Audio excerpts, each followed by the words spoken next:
How do you succeed? You got to grind. This is the Wright Brothers example. I have a couple slides on this. This guy, Otto Lilienthal, aviation at the time was sort of like the cool engineering thing to be thinking about in the late 19th century. And Otto Lilienthal was one of the early sort of aviation pioneers. He wrote this in the Aeronautical Journal. It said, while theoretically no difficulty of any considerable importance precludes flight, the problem cannot be considered solved until the act of flying has been accomplished by man. Duh. In its application, however, unforeseen difficulties arise of which the theorist can have no conception. And this really highlights the fact that it's the grind that's going to end up making the difference.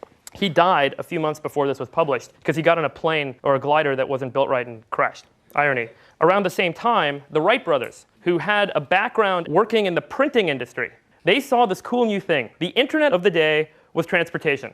And so the Wright brothers saw that all consumers, rather than getting on Facebook and doing social sharing stuff, consumers at the time were riding bicycles. That was like the cool new thing to do. So they bought a bicycle shop in Dayton, Ohio, and they started building bikes, and they started building better bikes, and they started engineering them. And then they read this Aeronautical Journal, and they wrote to the Smithsonian. And the first step was learning. When there's something you don't know, the first thing you can do is you can start researching and learning.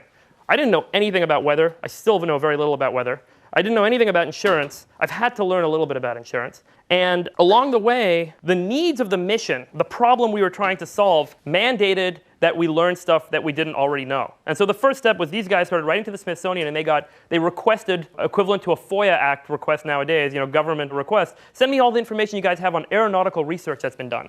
And they started reading through all these documents. They started learning the engineering of the day. They then came up with an idea for a flexible wing, and they built a prototype. And this was the prototype kite glider that they had, and they tested a couple of them. So this was the first step. And they figured out, what do we not know? Why are these gliders failing? And they said, well, now we've got to tactically implement a solution that can allow us to very quickly identify all the things we don't know and know them.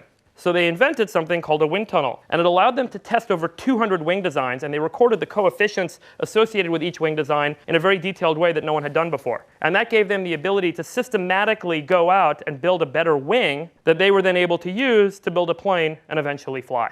And it was that grinding process. It wasn't a breakthrough. There wasn't some sort of moment of genius with the Wright brothers. There wasn't some discovery or penicillin thing that, whatever, mythology. These are what I call the sort of black swan outlier rock star motif equivalent events that occurred. These guys literally just took the principle of we need to get into the sky. That's a problem. We need to solve it. They found the things they didn't know. We don't know the drag coefficient. We don't know the optimal wing design. And they solved it. And to do that, who knows who's on the right? That's the Oracle from The Matrix. Because she tells Neo, you got to know thyself. And the one on the left is from Ray Dalio. He says there's two yous. There's the you, the designer, and then there's the you that's effectively the actor. So the designer is the one who gets the people together to accomplish a task of X or Y or Z. And you as an actor are good at something. You're either good at writing code, you're good at selling, you're good at operations. Who knows? In order for you to succeed, you're going to have to recruit people to help you do these sorts of things that you're not going to be able to do on your own. And in order to do that, you have to be self-aware about what are the things you're going to be good at, and do you have the right people helping you to accomplish them.